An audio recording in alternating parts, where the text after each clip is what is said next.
did you get involved in the streets at all, or were you more focused on being a comedian? Yeah,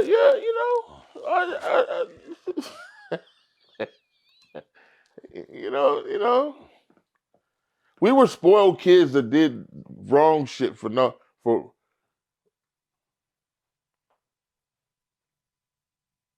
almost kind of like what these kids doing now when you think about it.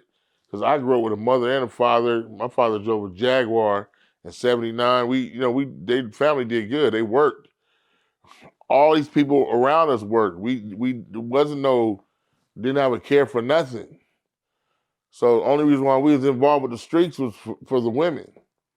The girls wanted we see Big Delano come through with a gold chain and he pushing a Mercedes Benz all white with red interior. Ha! All the girls is you know schoolyard. You know what I'm saying? All these uh, it was like, oh, will he survive? Will he survive? My homeboy Alex, we called him Willie Survive. They was back then. It was like, you get you a Nissan truck and put them center lines on that motherfucker, or uh, uh, 510, Turf Club. You know what I'm saying, and get you a Turkish chain, go up to the Fam Bam. Listen to my beat goes boom, boom, boom, boom, boom, boom. I mean, uh, yeah, it was definitely, the ghetto superstars is the first stars you're gonna ever meet. You know what I'm saying? That's what they don't come. That's the first time you ever see. Oh, okay, this what the bitches is like. Okay, you know. And I was already in trouble anyway. Somebody would say something, and I'm like, what? You know, I was considered one of the bad kids. I left the house when I was 16, got my own spot. Me and Messy Marvin, my cousin Marvin from National City, we on Oceanside Boulevard, you know. Hope I don't go back to selling, yeah, yo. We we in the streets.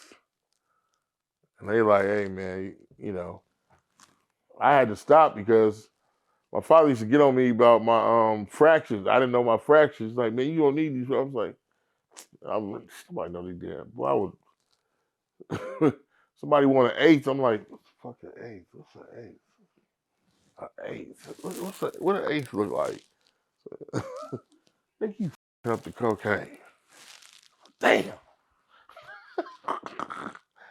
you know, I yeah, that's a real story. Like, so I had to get different jobs. What do you think was like one of your most wildest moments or situations that you went through growing up? Um, it was been a few of them, man. Uh, Hearing about the homie Greedy Greg Grinstad, rest in peace. We were supposed to, me and my other partner Sydney, who was dead too, was supposed to meet up with Greg, and his head was on the wall, just blown. Uh, I was like, I mean, we were supposed to meet up with them. Greg was a fly dude, pretty boy, you know, but just one of the homies. Um, Him and Sydney lived over there, those apartments, and Sydney was like, "Man, he gone." I was like, "Yeah." It's been some. if I saw a psychiatrist, there'd definitely be some trauma.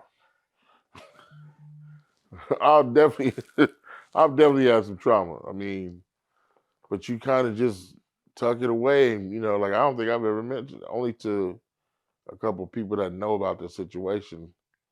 You know, what was it like having to go back and forth from New York to San Diego? Because that had to be kind of like a culture shock, being that You know what? It was everything's so because different. it was at first. I didn't like it because all my memories of New York was dirty, and but this one summer everything clicked. It was when I remember going back and with my khaki suit and my Vans, and people asking me, "Are you the super?" I'm like, "What?" I'm 14, 15 years old. Like, what? Super? What They the hell thought is you a were a super? janitor. Yeah, they didn't. They only janitors wore that clothes. But my shit was creased, right? So I remember being turned on to Pumas, and in the summer times, you play football. We play football in San Diego too. We play football in front of the building, but when it gets so hot, they would go to the hydrant and just drink the water out the hydrant. I was like, that's got to be nasty. What the is y'all doing? Listen, I wouldn't have that water. I don't think I've tasted water that good since then. This water was crispy, cold. I mean, I was like, I would drink water out of there before I would go upstairs. So, in the people you meet, seeing Grandmaster Flash and them rock and DJ in the park, and it was a fashion experience. Being in Harlem, the music, I still got friends from Harlem from back then. It's the music, the smell. It's like people. It was amazing. I think I need to write a memoir about it because it was like then we go back to California, and I remember getting off the plane and it smelled like Tide. I was like, why? What the f- is that? I was like, what is that smell? It's just clean. Back then, everywhere you went in New York smelled like piss. You go on the train, piss. Down the street, piss. Like what the? The trains was up.